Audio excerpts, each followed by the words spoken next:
Tell us what you think. In person, over the phone, online. Watch and hear yourself on TV. You tell us, we air it. This is The Local Live. Good evening, everybody. Welcome to The Local Live, the only show that brings you coverage of the Mamaroneck, Larchmont, and Rhinebeck communities. I'm Siobhan Flattery. And I'm Kyle Byrne. We got a great show for you tonight, so let's jump right in on this Thursday, July 31st, 2014. In our roundtable tonight, we're joined by New York State Senator George Latimer, who has the update on what's happening in Albany. We'll sit down with the senator in a few minutes, but let's see what's happening in our community. Mamaroneck train station gets a makeover. Attention Mamaroneck fishermen and hunters, there's a new schedule to obtain a license. A community blood drive took place in Mamaroneck this week. Our thanks go out to all of the generous donors. And this week, the Horseshoe Harbor Junior Sailing Program is in the spotlight. Stay tuned. And who's this little kitty cat? Charmin is looking for a new home. Stay tuned for adoption information.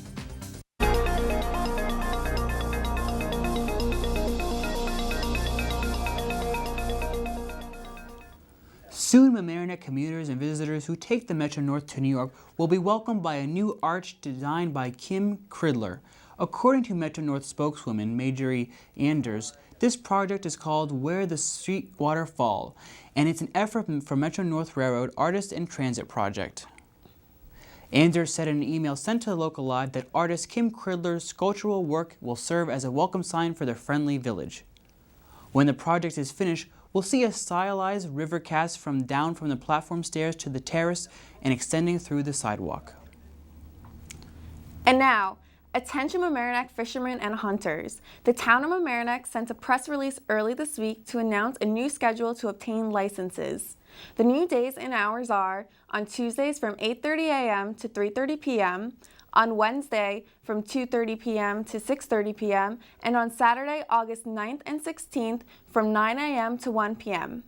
The reason for the schedule changes are due to a new software program from the New York State Department of Environmental Conservation that slows the system and lengthens the time it takes to issue a license. So residents, be patient when getting your license and blame it on the computer.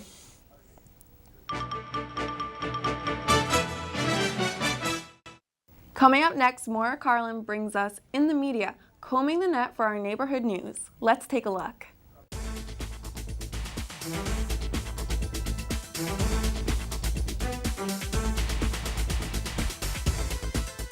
Trains and roads lead the items this week. Metro North's on-time performance still falls short of its goals. Metro North wants its trains to be timely 93% of the time.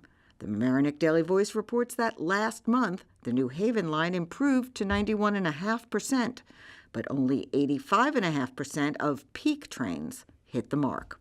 A startup date for Larchmont's restarted streetscape has escaped again, delayed by Con Edison's construction in the village.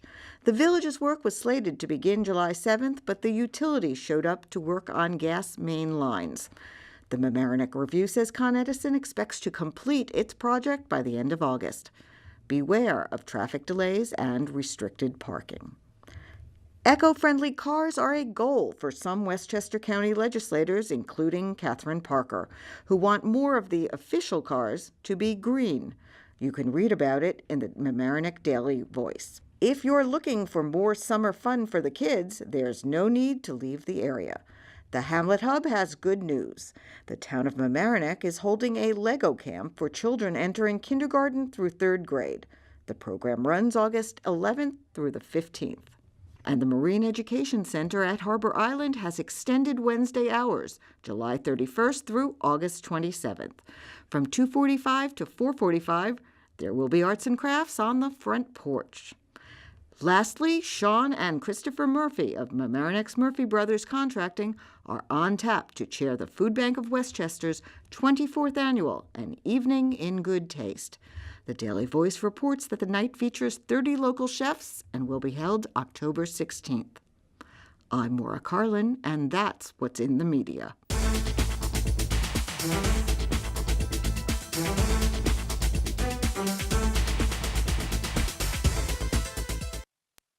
Stay tuned. The Local Live will be right back.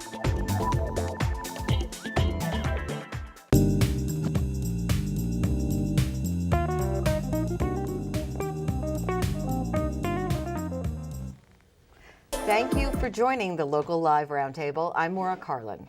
As always, in our Roundtable segment, we invite you to participate in our discussion. You can ask questions by phone, email, or tweet. Call into the show at 914-381-0150. Email thelocallive@lmctv.org or tweet @thelocallive.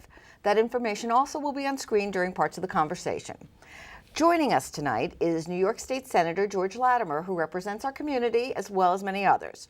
The senator is here to discuss what is going on in Albany and to answer your questions and concerns. George, I was initially going to start with legislative issues, but the top news really is about the Moreland Commission and Governor Cuomo and an investigation by the U.S. District Attorney. Can you tell us first what it's about? Okay. Well, I mean, to go backwards to go forwards, the Moreland Commission is a commission that was created by Governor Cuomo last June of 2013, and was given a certain charge under, gets all deep in the weeds, but a 1907 law in which governors are entitled to create commissions to investigate government and government wrongdoing. The name Moreland comes from a senator of that day who created the legislation. So it's not just this is the Moreland Commission. There have been other Moreland commissions over the past. So the Moreland Commission that the governor created was designed to look into wrongdoing in government in general, but I think the particular focus is on legislators, because we have had a terrible spate of ethical violations by a number of legislators. Some of them have been convicted of felonious acts. Right. Some of them have resigned through embarrassing behavior, which may not rise to the level of criminality, but certainly is not praiseworthy or ethical. And to try to give people some confidence that the legislature that I'm a member of is not just a band of thieves. And so this commission the members were appointed by Governor Cuomo, and it's a bipartisan commission? Governor Cuomo picked the individuals, primarily district attorneys from around the state, some other individuals who have background as lawyers, all in some way, shape, or form. Now, the commission was impaneled, given a charge, and the state attorney general, Eric Schneiderman, deputized them as, I believe it's acting attorney general, so that they could go after legislative wrongdoing as well as that which would be executive branch wrongdoing. The commission was closed up. Shop was closed up in March by the governor, who impaneled it, and he did it on the basis of arguing, and that's really what you're hearing about now, right, that there were certain concessions made by the legislative leadership to pass some legislation, which we did pass, that tightens up elements of ethical laws. And in the close-up of the shop, for many people, myself included, I think we felt that the commission should continue. Because from my standpoint, I welcome a commission like this, because I think if you root out people who are doing wrong, it gives you confidence that those that pass the test, can be considered, having been operating in a proper and ethical way. When the Senate passed the law, when it was passed up in Albany, did you know that the commission was going to be shut down? Well, it wasn't, as legislation, it wasn't passed by us. It was executive branch authority, did not need legislative approval. The governor made a number of public statements in which he described what the charge of the commission was. There were any number of legislators and some leaders of the legislature that really opposed and resisted this coming into play. For example, the Moreland Commission started to investigate the outside business interests of legislators to see if there's a conflict of interest in what you do professionally if you have an outside job. Many of my colleagues are lawyers. I'm not a lawyer. And those who are lawyers in law firms, the question is, are you representing clients who would potentially have a conflict of interest in the legislation or the votes that you take? And so there were some pushback from some of the leaders in both parties and in both houses over this. And some of that created a great degree of conflict. However, where we are today, the argument over the shutdown of the Moreland Commission was that it was truncated. The argument's been made, right, or the accusation has been made that it was shut down inappropriately, and it was done because the governor did not want it to go in the direction it was going, and that there were subpoenas that were being issued that the governor didn't want to have happen. We're not going to know until Preet Bharara, who's the U.S. attorney in this area, does his full investigation. Because we're in a political summer, and accusations fly, pretty quickly, there's all sorts of assertions as to what happened and why it happened, and obviously in a political climate, there's a tremendous sense of if your guy is on the other side of this argument. You want to make a strong case for your political purposes. If he's your guy, you want to defend him. People out in the community in general distrust politicians. I know they do. It's true. And they're unhappy with what they see when they hear this guy took an envelope of cash and he's going to jail. This woman had to resign her seat because she lied about this. And so the general default factor is they're probably all guilty. So why did you shut the commission down? Okay, but the news or the statement made, I think it was today or last night, by the U.S. District Attorney was, or attorney, yes, U.S. Attorney. U.S. Attorney, was that he's looking into whether Governor Cuomo interfered with his investigation or with the commission. With the commission's actions. Okay. The argument is, and it's not been provable, but this is part of the conjecture, is that what the governor did was to pressure members of the commission not to pursue certain types of cases. Now, that's an assertion. That's Right. not proved. It's not proven yet. And that's what a U.S. Attorney, Preet Bharara, is going to pursue, as he has picked up all the files of the Moreland Commission, both the cases that they were working on when they shut down, the cases that had advanced prior to that, and then whatever comes around this in terms of whether or not there was inappropriate behavior in the shutting down of the commission. But the other thing that came about was that members of the commission, or former members of the commission, came out and supported Governor Cuomo's actions in shutting it down. And I was under the impression that the U.S. Attorney was looking into that also as being an obstruction of there justice. was a letter, I don't know when people are watching this, Right. but as we're talking on Thursday, July 31st, there was a letter this morning from the attorney, U.S. Attorney, in which he cautioned that any contact with members or former members of the Moreland Commission that would seek to influence their public statements could be interpreted as obstruction of justice, and that there should be a hands-off position regarding these things. And again, I think this is, you're in a hot political season, you turn on the TV and, who said, she Yes. said, Yes. and it's not pretty. So I think, unfortunately, where we're talking right now, at this moment in time, we don't know enough to draw a final judgment. There's certainly a concern, and I think the best strategy that I would believe is let the attorney pursue his case, and if over the next 30 days, 60 days, 90 days, he either has proof or he sees that there is nothing to be pursued, that's the best way to put this to bed. Well, Brian in Mamaroneck wanted to know, what are you and the legislator doing about this, if there's in fact anything for you guys to do? Well, the Moreland Commission sits outside of our authority and responsibility. In fact, it was impaneled to investigate legislators, so the last thing you want is legislators to comment. When the Moreland Commission was impaneled, I was one of the first, if not the first, legislator to support it. You could Google up on the Journal News website, Latimer Moreland, and you'll see the statement I made at the time. At this stage of the game, I don't think there is anything we should do. I think we should let the prosecutorial process play out and then see what happens at the end. Now, what you learn from this is not only who committed a crime and that they should be prosecuted, but what has to change in the process of how we do our business. What has to change in the way you handle if you have outside business? What has to change in the way you report your economics and dealings? Are you telling me that there isn't a protocol to be followed? No, there is a protocol, but the argument, and I think it's an accurate argument, is that New York's laws are weak. They're not tough enough. They're not strong enough. And the other thing is, you can have all the strong laws you want. You need a cop on the beat. You need somebody who's going to be analyzing these different issues to determine if somebody has accurately or inaccurately portrayed what their outside income is, what sources it's coming from, is there a conflict of interest. If all of this turns into tougher ethical laws, I would favor them. And I'll tell you one law that I favor on top of it. I favor pension forfeiture, Maura. That's a very heavy-duty thing. What that says is, if you're convicted as an elected official of a felony that's job-related, you are subject in your punishment, not just to go to jail, not just to lose your seat, but you could lose your pension rights. That is huge. Well, that's actually a perfect dovetail into the next area of discussion, because I wanted to ask you how, if at all, the upcoming governor's race is affecting Albany. And I believe what you just said is one of the things that Governor Cuomo's opponent has spoken about. And there's a number of us, both Democrats and Republicans, that believe that pension forfeiture is the right thing to do. But what effect, if any, do you think that the governor's race is having up there? I mean, the governor's race takes the air out of the room. Other races, and they're important races, village races, and, other races up the line, my own. And in those races, it's going to be hard to get full attention because the governor's race is being played out on TV and TV ads. It is the Well, you have sexy people race, that people will focus on because everybody will know those names. Cuomo and Astorino, certainly in Westchester County, are almost universally known names. I wouldn't flatter At least in myself to think, Westchester. right? Yes. Well, this is in our home neck of the woods. So I think the first thing is that the governor's race is going to be the central focus of this election cycle. Just like in a presidential race cycle, everybody talks about the president. People stop me in the street. They go, "Yeah, how's this? Hey, are you running again?" Because they don't don't know. necessarily know. Right.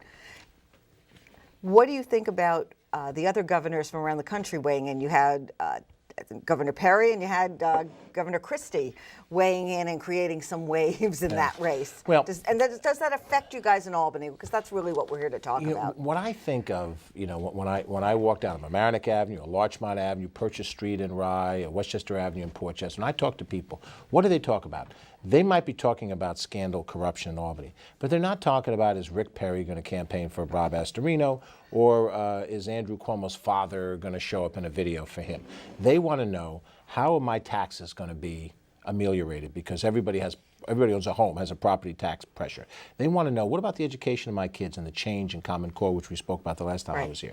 They want to know, what are we doing about traffic and Metro North and the Thruway, things that affect their life. Many times the political classes will talk about issues because it's interesting between politicians and the media and professors of political science, but the average person in the street, it doesn't register with them. And we're not really going to know what really registers campaign-wise till we get to September. People come back from vacation, and over the backyard fence, at the local diners, when you're at a community event and somebody's whispering to you, will this still be the key issue? Or will we be talking about, what are we doing to lower property taxes? What are we doing to deal with our kids' education? Well, I'm actually going to come back to those issues in a moment, but I did have one more political theory question. Which is, I personally find it interesting that both gubernatorial candidates are from Westchester County. And I want to note if you think that's an indication of more power to our county, maybe over New York City. Does it mean anything, or is it just a coincidence? No, I think it means something. It means that, and this is going to sound pretty obvious, but Westchester's a terrific place to live. People who are famous and prominent, who have their careers in Manhattan, and when you're a certain age and a certain income, living in Manhattan is all that and a bag of chips, or living in parts of Brooklyn, very she and wonderful. And then lots of people live lots of other places. But when you've achieved a certain level of something, moving to Westchester is very prominent. You look at the people you and I know and other people know. We'll go down the street and we'll know that this person is a top hedge fund manager. This person is working at NBC Studios at a very high level. This woman is a prominent medical doctor. This person is an academic. They come to Westchester to live. Bill and Hillary Clinton came to Westchester to live. Andrew Cuomo lives here. Of course, Rob Astorino grew up here. And there's quite a lot of prominent people. So, and it does mean Westchester, while it does lean Democratic these days, it's not the Republican county it was, it's not a pure swing county, but Westchester County is an influential county because of the number of people that are here and how powerful they are in the media and in other forms of endeavor. So when there's a buzz in Westchester, it finds its way into the New Yorker magazine. It finds its way into the New York Times, and that's not true for other parts of the state. But as a representative from Westchester County in the New York State Senate, do you find that you folks from Westchester have more of a say than you used to? I don't know if we have more of a say, but our constituents are very intelligent and they're very assertive. And when we get up to speak and we're trying to argue for a point of view, we know that the people back home are watching, they're smart, and if they have an issue, they're committed to it. They don't pay attention to everything because not everything interests them. Right. But they care about it. Some other parts of the state, when they send somebody to Albany, you don't get the same intensity. There's certainly parts of inner city New York City, the parts of rural upstate New York that are very different from the streets of Mamaroneck and Larchmont and Harrison and Purchase and Bronxville and Bedford, which are the streets that I represent. Okay, well, let's get to some of the specific issues. Sure. And we can go at it from last term's highlights, because what's coming up in the new term, and you can hit the lowlights too. On education, and it's not all Common Core, I assume. No. I mean, but we can start with the Common Core. Kids are still taking tests. Yep. Okay. I know you had some progress in teachers being assessed, not being assessed on it. Yeah, let me tell you the major things within education without discussing the financial side of education. On the policy side of education, we did a couple of important things to deal with these changes in education that are coming down the pike. I have been a critic of the changes that have been offered under the rubric of Common Core. And when I was here the last time with some representatives of our local school districts, I made the point that it is not the increased standards that concern me. What concerns me is the way the program has been constructed. I am, from my business experience, constructed bottom up, have stakeholders involved in the creation of the program. You will get better buy-in of the program as opposed to imposing it top down. And you're making one size fits all. One size does not fit all.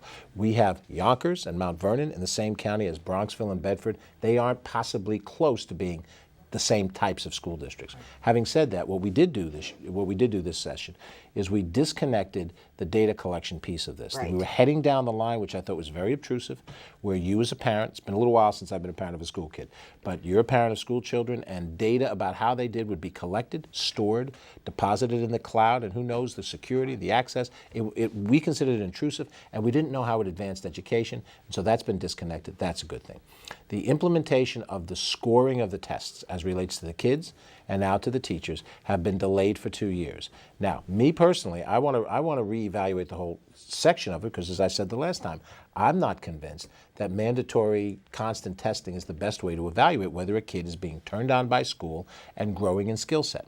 However, at this point, it's not going to apply this fall the way it was planned to apply this fall, and I consider that a timeout, and we'll try to use the timeout to assess where we are. And will there be more changes coming, or we'll be working on different If we're areas? smart, if we approach this the way you do in business, we adjust to what we see in the real world. I come out of a marketing and sales background.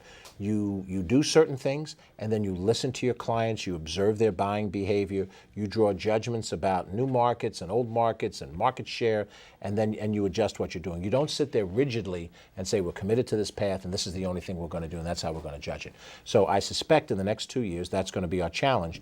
Do we evaluate what we're hearing? And my sense is that there are parts of the state where we have severe problems in delivering education. Those areas need to have some dramatic change. There are other parts of the area, and I think we live in one of them, where you really don't need to change, in my judgment, the way that education is delivered in Mamaroneck, Rhinebeck, Harrison, Rye, Blind Well, that's sort of part of what I was getting to at the Westchester versus New York City. Right.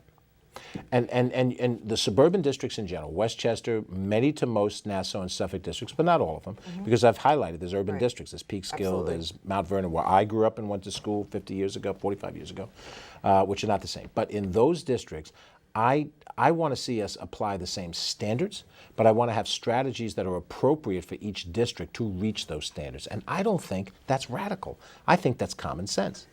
Let's move on to the Sure. education money. Right. Because it still seems like the school districts just don't have enough money. Well, look, the problem you face is on multiple levels. The cost of personnel is based on contracts that the local folks negotiate, but it's also based on the cost of pensions and benefits that local school board members have no ability to control. Right. That program is created by the state of New York. So my argument has been the higher property taxes that you and I pay, and you and I both pay them, we pay those high property taxes because the state of New York has determined that the higher cost of pensions ought to be paid at the local level, even though we, the state, set the rules on the Triborough Amendment and what makes for eligibility and what your payout is over Tier 1, Tier 2, and all those things. So my argument has been, if the power to adjust the rules are at the state level, then put the financial pressure at the state level, not at the local level, and then let the state, when we do our state budget, we say, oh my God, we're going to spend another $7 billion. Now we will be forced to look for economies of scale. It's the same reason why my father wouldn't give me the car. He made me earn the car, because when it was my money going into the car, Right. I showed diligence. If he just gave me the car, I would be laissez-faire about it. And that's the same thing. If we're going to adjust the structure of financing so that the property taxes can level on the educational level, then the state has to be responsible for things the state has done. Unfunded mandates have to That's be either where you come funded back to. or restructured. They're going to be big budget issues for New York State. I mean, finally, guys are passing budgets. Yeah, no, I mean, we've had 4 budgets in a row on time. I think that's a positive thing. And I think both Republicans and Democrats can take credit for that. You'll hear in my comments, as I think you always have, I consider myself a very balanced person. I'm not hyper-partisan. I don't think they're bad and we're good. And I think you have to work across the aisle. I'm a Democrat, but I think you have to work across the aisle. You have to find common ground. On the budgets, that's what we've done. 4 straight years, 4 on-time budgets. I don't expect people to applaud, but it is a That would be change. Right. I mean, when you get doing one's job, Hey, some when I would file say. my taxes on time, the IRS doesn't send a note. George, good job, you're on time. But if I'm late, So the fact that we haven't been late the last few years, we've had reasonably well balanced budgets. We haven't done funky one-shots like we sell 287 to the Thruway Authority to get it off of our ledger books, but it's still a publicly owned entity some other place, and it's really not a real savings. Those things have stopped in the last few years, and that's a positive thing. Okay, what are some big financial hits that we should be expecting? And actually, we didn't even hit taxes, so I think we're going to go a little longer than usual, if that's okay with you. Right. Let's talk taxes. We'll do that first. People still complaining about taxes? No We're question. talking income, property, and corporate. Well, there's a couple of things to be said. First of all, we have the lowest income rates in taxation in New York today than we've had over the last 50 years. At the end of 2011, December of 2011, there was a restructuring which lowered the rates for everyone making under $2 million a year in income. Now, if you're making over $2 million a year, you feel a greater pinch. But for most people, including those very successful people that make $1.5 million a year, they got a tax cut all the way down to people making $40,000 a year. So the income tax rates have been adjusted. Our income tax rates are not the highest in the nation. You always hear New York is the most taxed state. We're in the middle of the pack on income tax. On property taxes, we're right at the top, along with New Jersey, which is why I've said, and we have not gotten a legislative will to do this, but we need to relieve unfunded mandates. We have Medicaid costs that are being paid at the county level in New York, which should not be that way. That's a big reason why you have the high county property taxes you have. We have an MTA payroll tax that's being paid for by the Village of Mamaroneck and the Village of Larchmont, and that is not, in my judgment, appropriate to do. That has to be relieved and taken back by the state. But in each of these things, the biggest problem we have in property taxes is understanding that 40% of the state that lives in New York City do not have a property tax problem. Talk to a friend who has a house in the Bronx or Staten Island. They don't complain about their property taxes because they have a huge commercial real estate base. They have an income tax to pay for services. And so when we talk as suburban legislators about the crushing burden of property taxes, they say, number one, well, I don't know what your problem is. You live in Westchester. It's so nice up there. You're paying for the beauty and the services, and so they're less sympathetic about us shifting costs away from property taxes. But clearly, the property tax burden is the single biggest problem. But I'll give you one example of another tax. We have levied in Rye Brook, in Rye City, in New Rochelle, in White Plains, a hotel occupancy tax, which means if you stay overnight in the hotels in those communities, you pay an extra 3%. That's very common everywhere. Right. The truth of the matter is, it does not affect a business traveler's decision. I'm a business traveler. I was in that industry. 3% on a $150 bill doesn't affect it. If you're really that hard up, you go to a lower quality property, and you save $30, not 3%. That revenue stream for the Village of Rye Brook, I know nobody in the viewing audience lives in Rye Brook, that has allowed Rye Brook to keep its taxes flat for 3 years and probably for the foreseeable future, because the Rye-Town Hilton and Arrowwood are both part of Rye Brook. Now, Mamaroneck Village has asked for the same authority, and all of a sudden we can't get it because, oh, well, it's a new tax. But an intelligent decision of allowing the village to levy that tax would reduce some of the burden on the village's property taxes. It's an intelligent thing to do to save the tax that really bothers people, the property tax. So is that something that's coming up in Albany? Well, we've had a bill in, and it did not move this year, passed in the Assembly. So I'll credit my Assembly colleagues for it, but it did not pass in the state Senate, and it was a reaction to, we don't want any new taxes of any sort anytime. And that's not an intelligent way to look at the issue. We want to control the taxes that do the greatest damage to our economic growth and health. The property taxes, that is the single biggest problem for that. Is there any other movement going on in Albany to improve the property tax situation for county residents? I go back to the proposals we have to phase out the Medicaid costs at the county level. I know, this is why I don't get invited to too many parties. You get into these issues, it's very dry, wonkish stuff. You need to know that there is substance, but at the same time, when you hear the substance, your eyes can glaze over. Right. So bills to phase out these types of costs, because if you did it in 1 year, the hit to the state budget would be too great. You couldn't absorb it. But to phase these types of things out so that you would, over some reasonable amount of time, reduce the amount of property taxes needed to fund the basic services, because you want the property taxes to pay for police, fire, sanitation. Right. You don't want them to pay for Medicaid, which is health care, which is exploding as a cost, and is really income distribution when you consider it. Somebody doesn't have the money for health care. Those of us who have property pay taxes, and a portion of it goes for that. It would be much wiser to pay for that out of state income tax, where you pay proportionate to your income, not proportionate to the intrinsic value of your house. I'm going to take the corporate tax discussion and head it to New York. Recently ranked 40th in business-friendly places. Yeah. That's pretty low. Well, first of all, I always, when I hear those kind of reports, I want to look at what are the metrics that you're using to judge friendliness. Because on those reports, South Dakota is always number one, and North Dakota is always number two. And here's the bottom line. How many Fortune 500 companies are in New York State, in Westchester and Manhattan, and how many of them are in North Dakota and South Dakota? I'm not trying to insult North and South Dakota, but the reality of it is however the policies are for friendliness, there are reasons to be in New York, and many corporations and industries still choose to be in New York for that purpose. But a lot of them move to Connecticut. Well, some of them move to Connecticut, and I think that's what we have to look at, not comparing ourselves to North Dakota or South Dakota, 1 and 2 on the list, Texas, number 3 on the list. Compare us to Connecticut and New Jersey. And I have authored bills, one of them that has to do with how you go about structuring annual fees and reporting for LLCs and LLPs, limited liability corporations and partnerships, and to make it more compatible to Connecticut and New Jersey. So is there a difference between there is a difference. There is a difference, and in that particular issue, which I've researched, Connecticut is a better place to create your LLC. So what I've argued is we need to be competitive with Connecticut so that if Maura Carlin and George Latimer decide to create a marketing firm, and we have a couple of other partners, that we want to organize it in Armonk, not across the street in Greenwich. And those are the kind of business, that's one small example, but those are the kind of business things that I think we need to be intelligent about. But when I listen to those reports, Maura, you look at them and always the bottom 15 states are always the big industrial states, California, Michigan, Massachusetts, Illinois, and the top most friendliest states are the smaller states that frankly don't have the workforce to support many of these companies, that don't have the infrastructure. South Dakota is cheaper. South Dakota has no mass transit. They don't need an MTA system of buses and subways, which is hugely expensive. All right, lastly, one of the things that's been a hot topic around here is affordable housing. Does that get discussed in Albany at all? Sure it does.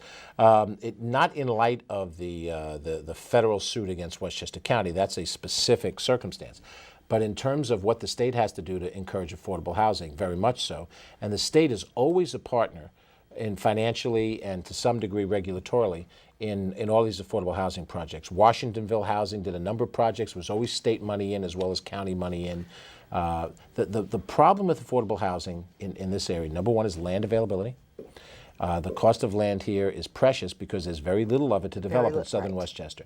Larchmont is densely built up. Rye, while it has its open spaces, it's for what is non-parkland, is pretty densely built up. Romantic Village has done more than its share for affordable housing. But what I wanted to know is if this is discussed in Albany, and where I'm really heading with it, question-wise, is the county and the federal government's relationship is strained. Let's be honest. But is there a discussion about whether this county is being targeted? Because you don't see the same discussions going on about Greenwich or Orange County in California. The original lawsuit came from a group of individuals who sued Westchester County. Why they didn't sue Nassau, why they didn't sue Bergen or Fairfield. I don't think there's an appreciable difference in Westchester's policies versus Bergen, Passaic, Fairfield, Nassau, or Suffolk. In fact, I think Westchester's done an admirable job in affordable housing, but the lawsuit targeted those communities that didn't have a high percentage. So Mamaroneck Village, Portchester, White Plains, Neosho were never part of the lawsuit. The lawsuit was for those communities that didn't have a lot of affordable housing. Now, some of those communities have responded positively. Larchmont has, Rye has, some communities have. Some of the communities, and generally in the upper part of Westchester County, the more rural communities like North Salem, they have been resistant because what they want is zoning and a style of life that is very upscale and very low-grade density.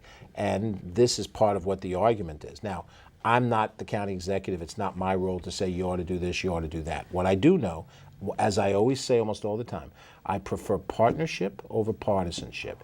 And if I have a disagreement with another level of government and I'm in some responsibility, I'd rather do everything I could do to figure out, can we negotiate this thing out of the way, make some concessions, but also hold out for certain principles rather than rush to court. But I'm going to come back to what I really asked, which Sure. is, do you think that the federal government, forgetting about how the lawsuit Right. started, but it's now controlled by the federal government, is treating Westchester County differently than other comparable counties around the country? I think they are treating us differently, and I think some of it is from the history of how this debate has gone. Some of it has gotten pretty ugly, and when it gets ugly, both sides ramp it up. So do I think there's federal overreach in this? Yes, I do. But I also think that both sides have gotten unnecessarily aggressive. And had they not gotten negatively aggressive this way, I think this could have been resolved before we got to this point. We have one last tweet before I have to wrap it up, which is, what is the update on immigration in the New York Senate? Is there anything? Well, I mean, the major issues of immigration are really federal issues. The border, control, border patrol and control. The issues that are happening down on the Texas and Arizona border now are really federal issues. There have been proposals. Individual senators have put in bills to do this and to do that. Someone read to me a bill that one of my colleagues from the Bronx put in about giving a New York State citizenship to undocumented aliens. That bill's going nowhere. It represents what that senator in his constituency wants to see, but it is not an across-the-board kind of discussion. There's a proposal for driver's licenses. Governor Spitzer offered it a couple of years ago. It went nowhere. It's still out there in the cycle. So in most of these cases, when we're dealing with those folks who are immigrants, I think the state is going to be dealing as a reaction to whatever the federal policies are on these things. There is no effort to try to, bring folks up here. But I would say this much. I think the same thing. We need to deal with these issues in a much more humane way and stop dealing with this us and them. I am the grandson of Irish immigrants and the great-grandson of Italian immigrants. They were not well treated when they came to America, no matter what was legal and illegal. And I don't like to see that repeated in the next generation that we live in with the same kind of prejudice directed at different people, but the same attitudinal situation. But, some of that is what government does, and some of that is outside of the ability of government to do anything about. It's how you treat people who are different from you and in the society. And it's hard to legislate against that. It's almost impossible. And on that note, we're unfortunately out of time. I want to thank you for joining us and answering all these questions. Remember, if you have any ideas for future roundtable discussion, you can write us at thelocallive@lmctv.org. Tweet us at thelocallive. We love hearing from you. Thanks again for joining the roundtable. Stay tuned. We'll be right back with more community stories.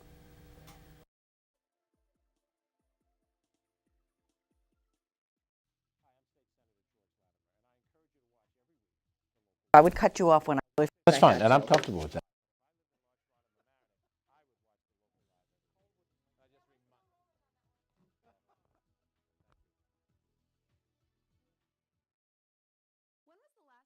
Gave blood. On Wednesday, July 30th, Columbia Engine and Hose No. 2 hosted their annual blood drive. Local Live reporter Amanda Vidigny had the story.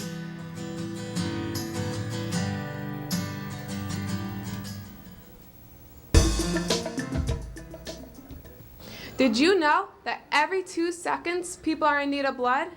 I'm here at Mamaronac's Columbia Firehouse, where many generous people are taking out their time to give blood. Let's go take a look. On July 30th, Mamaronac's Columbia Firehouse hosted a blood drive to inspire our community to help save lives. Our local heroes contacted the American Red Cross, and they worked together to make this event possible. This is an annual event we do every year. We do it every year at the end of July, beginning of August.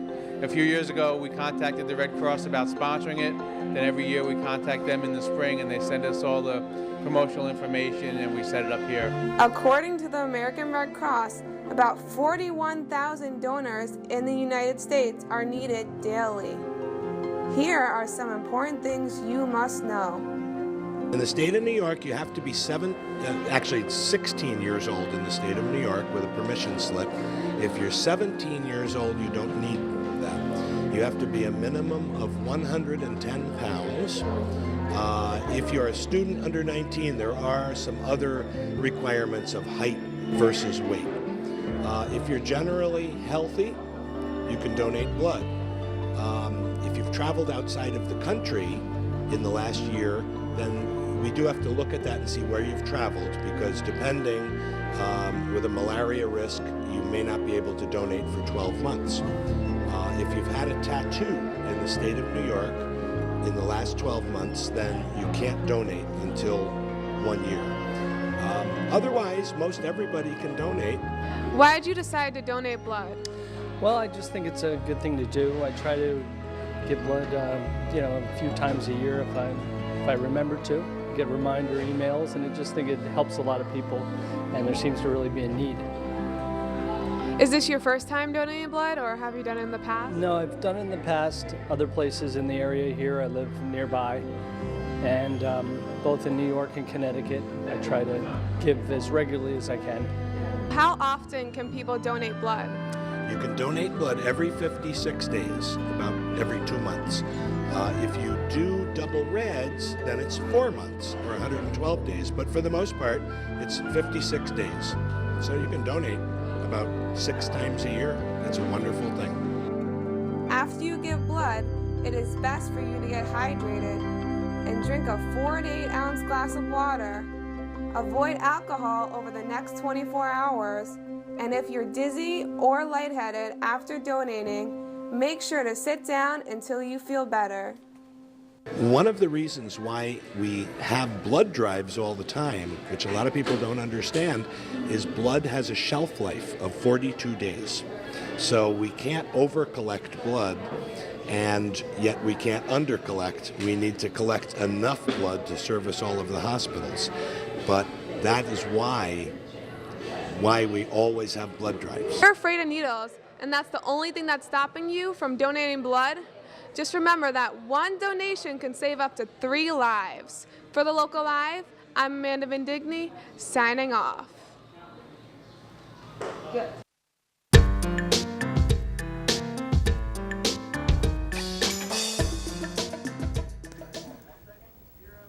And now let's take a look at how some lucky youngsters in our community have been spending these summer months at the Horseshoe Harbor Junior Sailing Program.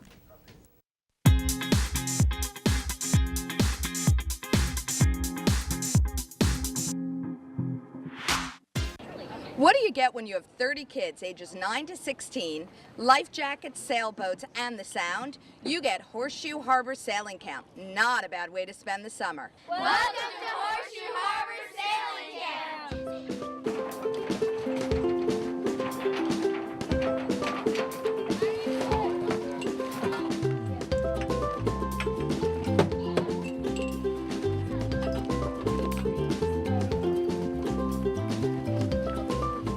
Our sailing program is actually unique compared to other sailing programs out here in that it's open to the public. You don't have to be a member of a private club. And our goal here is to teach everybody how to sail, have a great time and learn how to sail, and have a skill at the end of the summer that your other peers don't have. On our first day, the campers actually go out on the water. They have to perform a swim test and a capsize test. So they immediately get put into a boat. They then have to right the capsized boat, and then the next day, we put them out on the water. They learn how to rig the boat, and they get into a boat, and they start sailing immediately. We spoke to the kids to see what they liked about the sailing program. We get to do stuff like triangles, figure eights to practice, and then we also get to race and stuff like that. Is this your first summer here? No, it's my second. Oh, so you're like a real professional sailor now. I guess, sure. My favorite thing about sailing camp is that you get to make new friends, you get to cooperate with other people, and that really you're sailing out on the water. It's a very hard thing to learn, and you get to learn it here. It sounds very exciting. Is this your first summer? No, this is my second summer. Okay, so you also are a professional sailor? More or less. I've been sailing since yesterday. Okay. And it's not so hard, but it's kind of complicated. Kids are taught sailing from basics all the way up to racing. Head instructor Carolyn Farina explains what happens when you're teaching new sailors. Lots of capsizing, lots of turtling and having to get them back over, and lots of blank stares. It's a really fun job. It's my favorite summer job I've had so far. I mean, you get to be out in the sun, you get to work with the kids, it's really fun. And it's super rewarding to see kids kind of grow each year and get better at sailing. You get to learn new things and you get to make new friends. It's really fun. I love the boats and I just like being out on the water. What do you love about sailing? I guess the freedom is just really nice because you can just see the water glistening. It gives you some time to think about things and it's really nice. A calm morning left plenty of time for reflection. But the wind picked up as the day went on.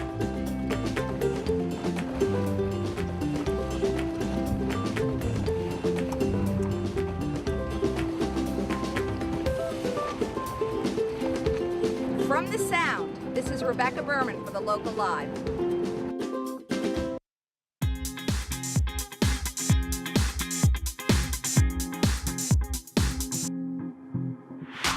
Hello Merrimack, I'm Carly Rose and you are watching the Local Live.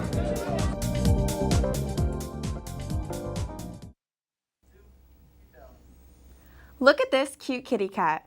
Charmin here is looking for a new home and would be a great addition to your family. Charmin is a Maine Coon mixed cat and currently lives in a foster home. Surprisingly, he loves to play with dogs, which makes him an even better addition to a family with a pet looking for a companionship. He does have a medical condition which requires him to be monitored and have special food, but this doesn't make him any less loving and playful.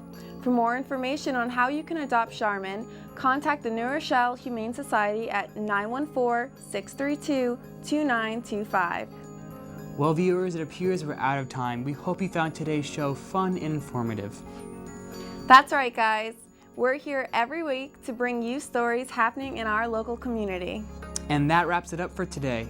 I'm Kyle Byrne. And I'm Siobhan Flattery. We'll catch you all here next week here at the Local Live. Good night. Tell us what you think. In person, over the phone, online. Watch and hear yourself on TV. You tell us, we air it. This is the Local Live.